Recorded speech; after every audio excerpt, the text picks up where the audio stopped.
is a D6 generation pip. Yeah, one of those dots on the side of a six-sided die. Yeah, a pip. You know, a short pip. Little something. Yeah, about anything gaming related. Sometimes featuring Craig, sometimes featuring Russ. We'll see what's coming up today.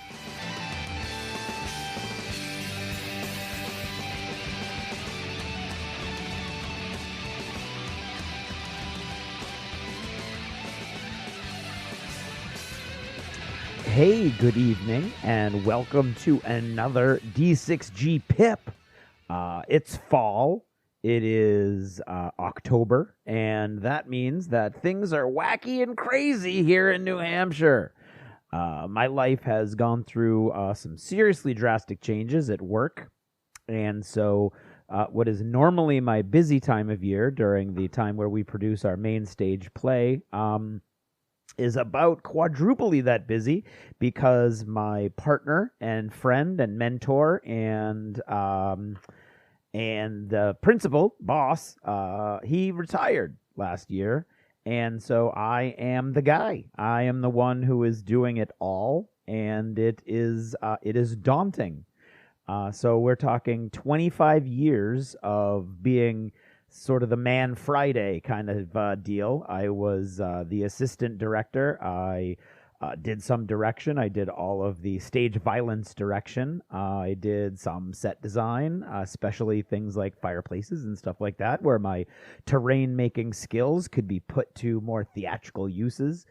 But I was, secondary to a very experienced, very gifted man who could really literally do it all. He was one of those guys who he's still a friend of mine, and he's still alive, thank God. But he can do it all. He, as far as the theater goes, he can do lighting design. He can do sound design. He had all of the business stuff in his head. He could do all of that. He designed the sets, and on top of that, he did all of the direction and everything else. So I find myself now stepping into a position where there isn't anybody to do any of that stuff other than me. So it's been a lot of on-the-job training. I have adapted and adjusted my classes sort of to, as a teacher, I've evolved in my viewpoint over the last few years, going from I think I should project a complete and total confidence and perfection as much as I can, to allowing my students to see some of the humanity and some of the fallibility that I can easily bring to any project, to show them that it's okay to not be perfect. It's okay to have to do some things through trial and error. It's okay to get frustrated as long as you don't let that stop you from doing what you're doing. And so I've sort of brought that into the classroom this year, and we've sort of all been learning as we go. I have given a lot more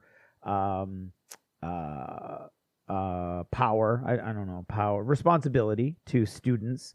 We have little booklets that my students have put together over the years from classroom work that we've been using. So, and we have one of my former students who now owns his own lighting design company. He's wildly successful, and he's going to come in and he's going to help us with all the lighting and the sound. So that's great. The set is finally getting up. Everything is probably about everything except the directing, which is what I'm trained in. So that was the one area that I was pretty confident that I could probably pull that off. So that's actually ahead of schedule, which I'm very excited about. Everything else is probably about one week, maybe a little more than 1 week behind schedule, but only in a way that pretty much like I write a book. I always try to put a schedule out there for myself that is more rigorous than the schedule that would be imposed upon me if somebody was imposing it from the outside. And so even though I'm a week behind, I think I still have the leeway to get everything done that needs to be done. It's the 21st, 22nd, and 23rd of November. So I have just about 3 weeks. That's kind of scary, but it's going to be okay. But anyway, that's why I'm so crazy busy. I haven't really been able to play much at all as far as games go. I haven't seen Russ in a month.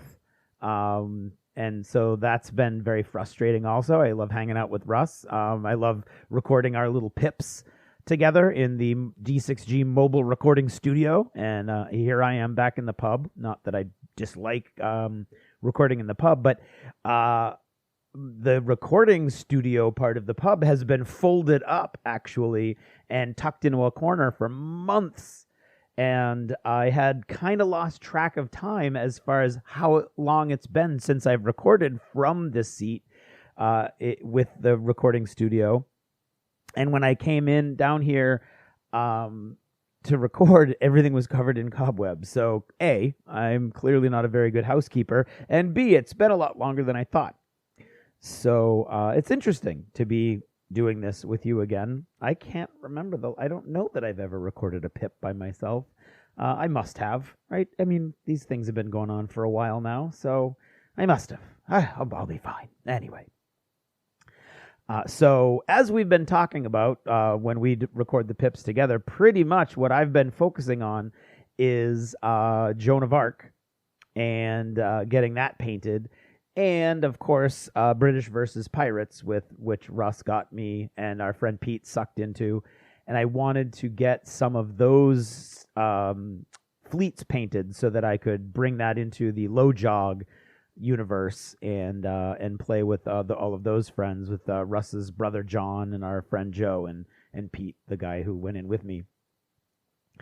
At the same time, I've been trying to paint my real historicals from Joan of Arc so that we could have a real historical battle and I could bring some forces to bear, because for the real historical stuff, Russ and I have been using all of Russ's models.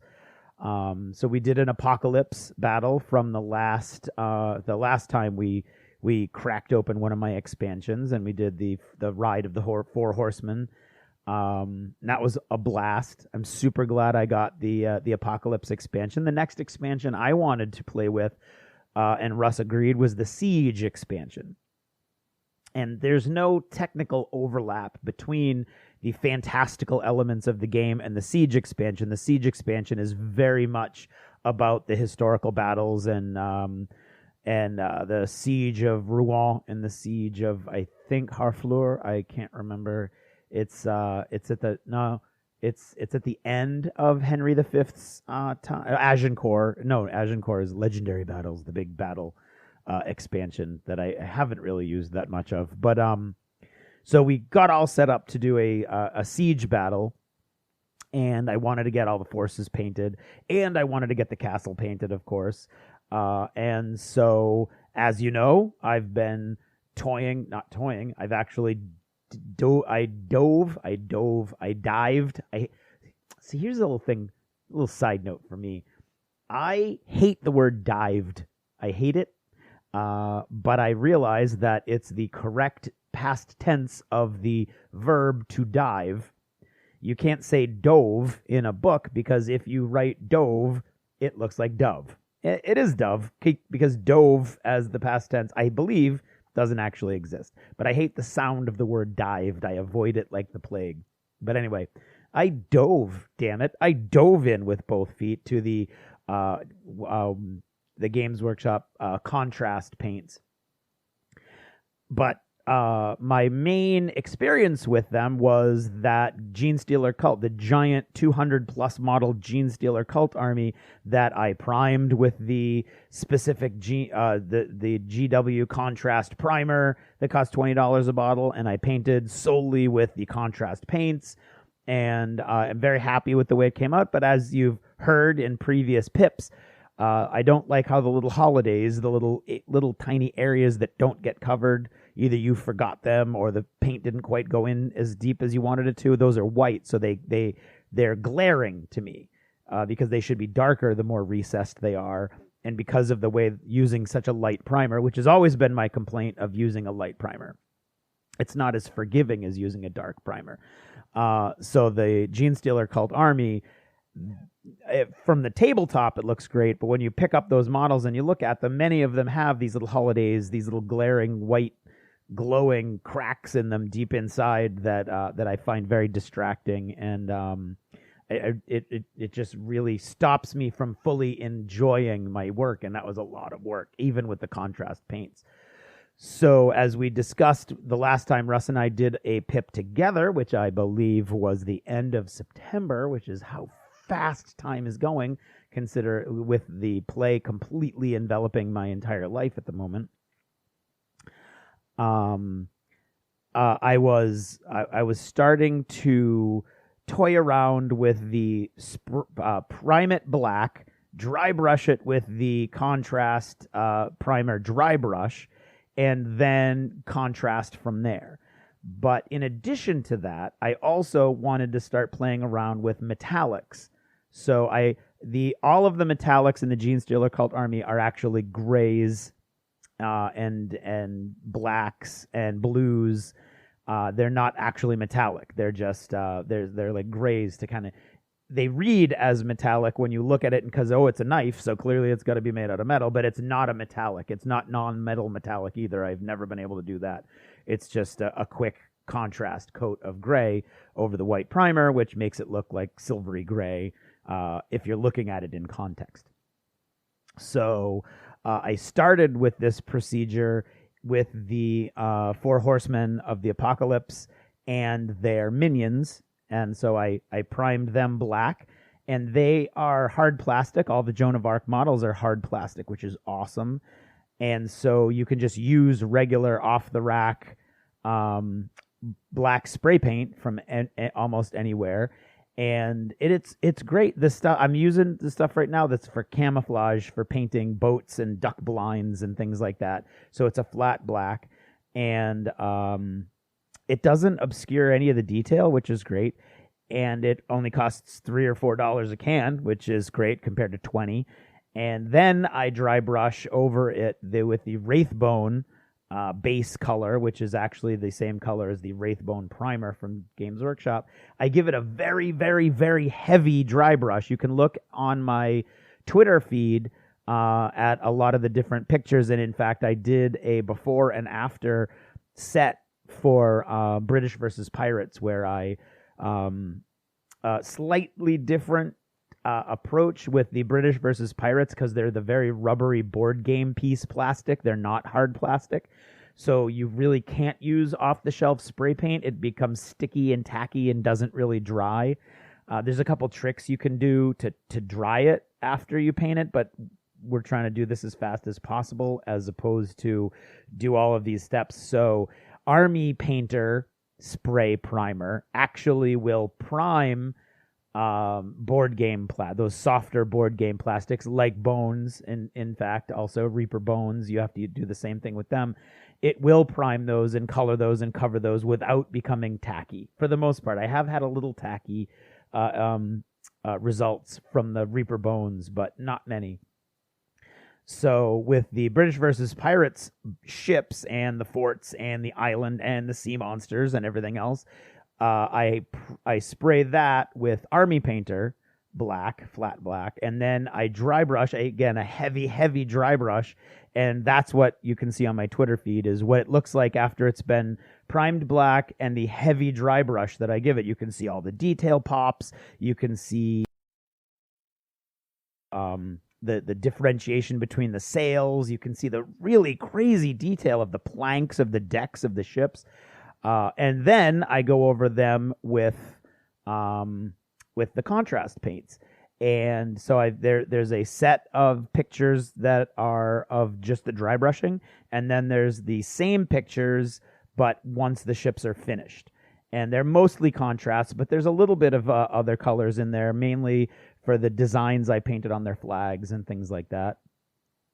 And if you're curious, when you see those pictures, the reason that the little designs and the filigree on the bases are different colors is because if you go back and listen to how you track damage and things like that in British versus Pirates, you use D6s on your ship card. And so I have 5 different color D6s, and those colors on the flourishes on the base actually coincide with different dice that you would use. So I think, for instance, the Pirates, their mainline ships, they're like every one of their ships, or every type of their ships, there's one that has black filigree, then there's one that has white filigree, then there's only a couple that have more than two types, or two ships of each type. Those I think I did blue. And so I tried to keep it as thematic as possible, and I was a little concerned about how it would look on the big, beautiful game mat that you can get for the game, because it's not Talarn blue, but it's something very similar to that, is almost a perfect match, the contrast paint over a dry brush Wraithbone over the black primer. It's almost a perfect match for the water of the mat. It's really, really cool. But I didn't know how the little design flourishes painted a different color would look. And so I don't think I've posted them yet. I might try to post. My camera on my phone is ridiculous. I have to assume that when I went to Punta Cana and I went into the lazy river with my phone in my pocket, and it was like miracle of miracles, the phone seemed to come out unscathed. I do believe that's what is causing all of these pictures to be these horrible, foggy pictures. I can't think of any other reason that my phone's camera is just getting worse and worse as time progresses. I'm hoping to get a new phone relatively soon so I can start taking nice pictures again, because I love taking pictures of the work that I do and then posting it on Twitter, and quite often you guys are very supportive, and I really enjoy that. Right now I'm almost embarrassed when I post pictures because they're all foggy and indistinct. But we played, so long story short, as far as British versus Pirates goes, I was able to get that to the table this past weekend with Russ's brother John and our friend Pete and our friend Joe. And we had a couple of the kids join us. So Joe's daughter Samantha, who hasn't really played a lot of games, but is starting to show interest in some of the more complex board games.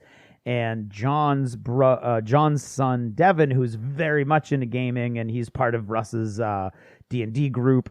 They wanted to play as well, so we kind of went a four-way battle where John actually bowed out because he's tired and he can't stay up late, so he just watched a football game while the rest of us played. So Joe played. Who did Joe play? Joe played the Buccaneers. I painted up a bunch of Buccaneers, and Pete played the Pirates, and I played the South Seas Alliance, and the kids played the British, and we had a grand old time. And as we've been talking about, as Russ and I have said, the game is super simple, but it's got some nice little detail to it, some really nice nods to things like the wind and things of that nature. So it was a blast, and it was a big success. Everybody really enjoyed it. And the key for me was I had painted up the Spanish and the British, or the Pirates and the British, and they were painted a while ago. And I wanted to get two more fleets painted before that day so that I knew we would have some options. And all I got to do was prime them before I went over, and we watched most of a football game before we played the game. And in about an hour, I got 14. So 12 ships and 2 forts. Basically went from just primed black to completely finished in about an hour because of the contrast paints. So that was very exciting for me. So I have pictures of that battle where there are South Seas Alliance fleets, like the junks and the turtle ships, and the Buccaneers and the Pirates and the British, and everybody looks slightly different. And then, of course, because I told Russ I was going to do this, so I had to do it, all of their flags are distinctive as well. So the pirate ships have black flags with little white designs that, if you squint, could be a skull and crossbones. And the Buccaneers have red flags that, if you squint, could be skull and crossed cannons, which in the game is the symbol of the Buccaneers. The British have very much the white flag with the red cross. And the South Seas Alliance has a purple flag with a green squiggly that could can be a dragon on it if you looked at it just the right way. So I'm very, very, very excited about that outcome. But the true test for me was going to be the Joan of Arc models, because I wanted to have them be both contrast, but I also wanted to use metallic because there's lots of armor. There's lots of armored guys. There's knights that are in full armor, both on horseback and afoot. The sergeants at arms are very heavily armored as well. You've got lots of different weapons, and at 15 millimeter, you really want those weapons to kind of sparkle. So I was using like a steel color. Then I was inking the steel color black. Then I was going back over it again with a light coat of silver so that they would really kind of pop. And in a crazy short amount of time, I did a very large force of British for Joan of Arc, the besiegers in the mission that we chose, and including all of the characters. I also did the characters for the French, and then I ended up doing the entire French force as well. So because I didn't know if we were going to be able to play that after the football game also. Or actually, okay, truth be told, I was kind of hoping we weren't going to watch the football game. We were going to play games instead, but that didn't happen. So anyway, so I end up, I have both sides are all painted up. And I have their shields all done in different designs, and I used the decals that came with the Kickstarter, so all of the knights have different cool designs on their shields. They all look different like they do on the cards, so they're not uniform.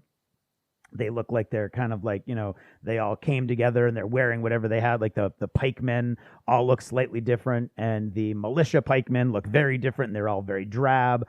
But the armor pops because it's metal that's been inked, so it kind of looks like grungy, but it is very metallic. But at the same time, I've got all the different browns. I think I have 4 different browns, or 5 if you count the skeleton horde color of contrast paint. So that gives me a lot of different options for like the peasantry and the low level infantry. At the same time, for the British force, I have 2 trebuchets painted up, 2 ballistas, 1 mortar, and a giant siege ram. And again, I was using all the different shades of brown, and it's all dry brushed. Painted black. That's just painted with the retail off the rack black. Then dry brush, a heavy dry brush with that wraithbone.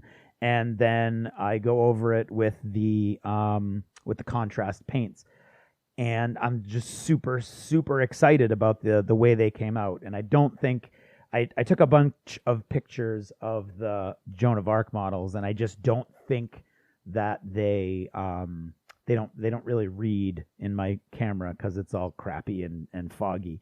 So I think I'll wait until I someday get the chance to play a game with Russ. We were supposed to be able to play a game tonight, except my son had an opportunity to go trick-or-treating early. Tonight, the night I'm recording this is the 30th of October. And so I kind of wanted to go up and see him and be sociable with the other parents, who are other friends of ours. And so I went and did that instead, and promised that I would come home and record a pip. So here I am, recording a pip.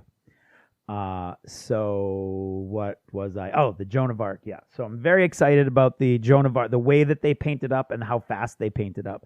And I managed to paint the entire castle that comes with the Siege expansion, which is a huge endeavor. It's 2 giant gatehouses, a big keep, a bunch of wall sections, 6 giant towers, and then 6 palisade sections, because there are missions where the besieger has then in turn been besieged, which is the mission that Russ and I are hopefully going to do next week, where you've got the French are on the wall, on a castle wall. I can't remember which city it's supposed to represent. Then the British are besieging them, but then another French relieving force has shown up, and they're attacking from the British rear. So the British have thrown up this big palisade that crosses the entire board as well. So you have a castle that covers one side of the board. You have a palisade that totally cuts the board in half, and you've got the British stuck between the 2 of those, and you've got the French divided between on the castle and coming in from the side. So it should be a fun game. It'll be interesting. It'll be beautiful because the painting came out great. And what I did for the castle was I spray painted it black again with right off the shelf black, which is good because it took a lot. And then I dry brushed it with a dark gray, and then I dry brushed it with a lighter gray, and then I dry brushed it with an even lighter gray. The entire piece, not just the stone, but also the wood and the shingles of the different shacks. I mean, the detail on the models is crazy. The hoardings, there's like these little buildings built on top of the wall for archers. Each tower has a wooden top, and there's 4 shingled roofs, conical roofs that go on top of different towers so that you can make them look different. You can like put them on the gatehouse so the gatehouse looks different from the other towers, or you can just put them on the different towers to make them look different from other towers. I mean, it's crazy versatile. It also comes with a bunch of ruins so that when you get a breach in the wall, you can replace the wall pieces with these crumbled wrecked sections, which is great. And so I dry brushed up to a very, very light gray for the stone, and then because it was dry brushed up to a light gray, it was the ideal surface for contrast paints. So all of the wood and the shingles were then painted with contrast paint, and that in 2 nights I was able to do what I consider a really nice job on this whole castle. So, and there's little doors everywhere, and the doors are painted wood, and there's like, you know, all the metal work on the doors I just painted with black contrast for wrought iron, and I'm really, really happy with the way it all came out. Unfortunately, stuff keeps coming up, so we haven't been able to play yet. But I'm hoping that soon we can play, and that's the sum total of my fall. Really, has been trying to find little bits and pieces where I can game. I am trying not to let painting overwhelm my life, and so I can be present and here with my family, which is a good thing. I also know on the other side of the coin that painting for me is it's soothing, and it's very much like a meditative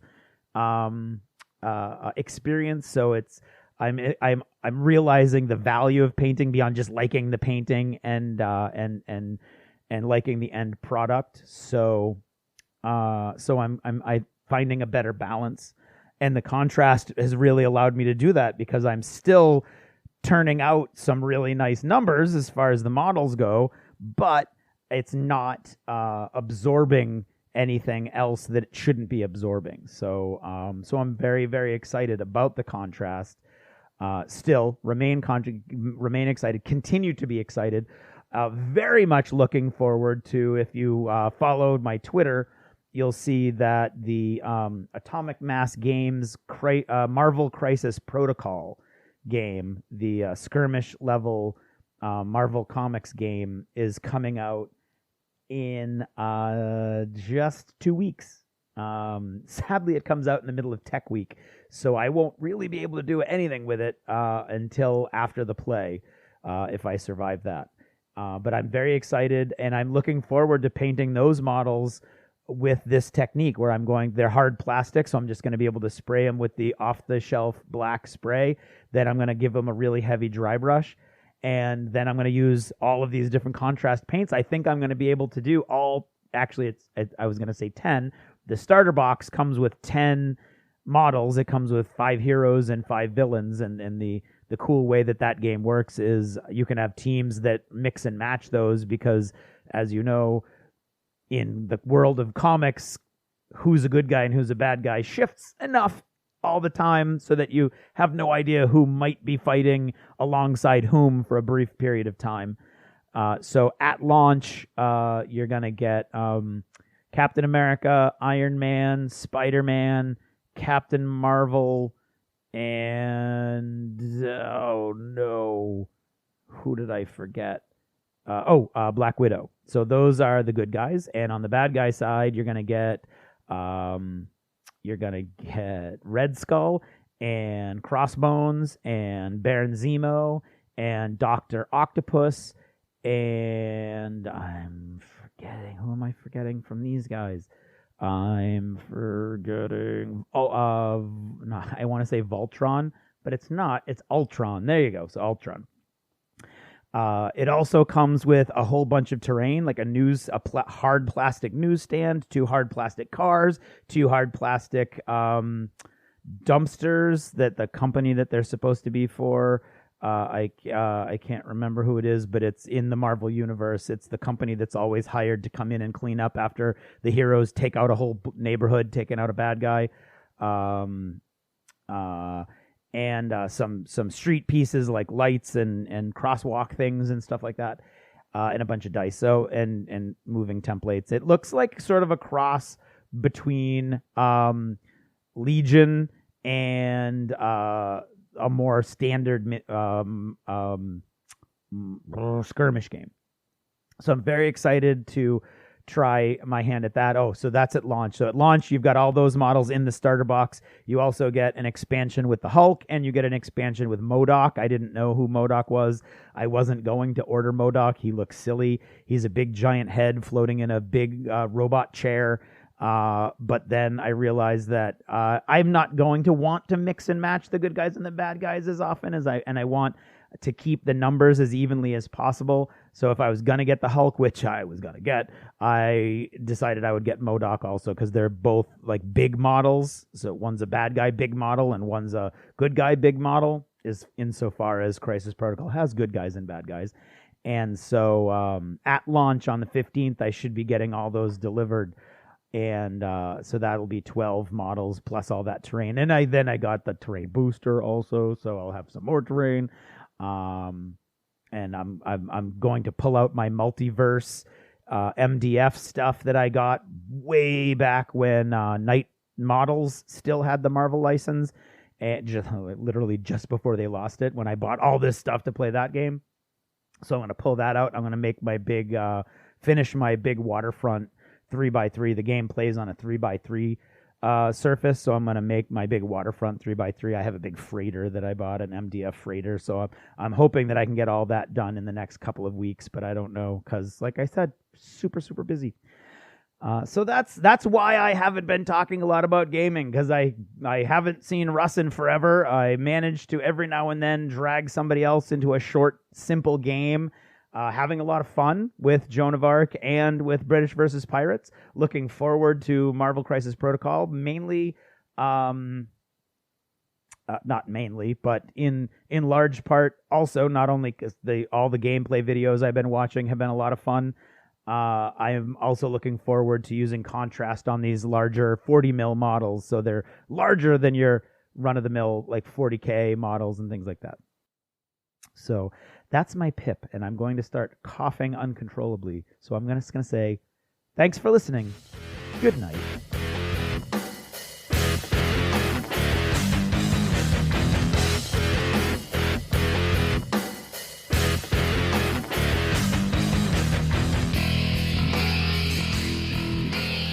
Achievement unlocked! You've made it to the end of another D6 Generation episode, the podcast whose humor has universally been acclaimed as not too horrible.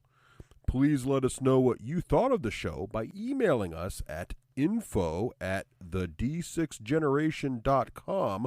If for some inexplicable reason you actually enjoyed this show, you can help others find out about it by leaving positive reviews on iTunes. Thanks for listening, and happy gaming.